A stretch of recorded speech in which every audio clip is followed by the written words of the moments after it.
আমগো গাছের আপেল আমরা খাইতে পারি না, আরেক এলাকার পাখে চুরি করে। এই ভাই আমগারকার পয়লা ঘুরতেছেন আপনি কেডা?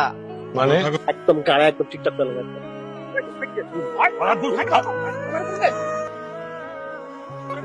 তোর বাইক ফেলা যাস, তুই বাইক নিয়ে যা। তুমি ঠিক আছো তো? কিছু হয়নি তো? বকাটা ছেলে পেলে ডিস্টার্ব করবে না, চলে যাবে। চিন্তা করে লাভ নাই, আই লাভ ইউ বলে দিছো। না আমি বলি নাই, কিন্তু তোর বেতন আগামী মাস থেকে 500 টাকা বাড়াই দিলা। হ্যালো, আসসালামু আলাইকুম। ওয়ালাইকুম আসসালাম। কি মো বলছেন? সালমান সাহেব অ্যাক্সিডেন্ট করেছে। কোথায় এখন? একটু সাবধানে বাইক চালানো যেত না? আমি সাবধানে চালাচ্ছিলাম, স্পিডও তো বেশি ছিল না, একটা মাইক্রো হঠাৎ করে চাপ দিল। এগুলো কি ওই ছেলেগুলো না তো? হতেও পারে, ওদের তো সামনে আসার সাহস নাই। আমার না ভয় করছে। আরে ভয়ের কি আছে, আমি আছি না।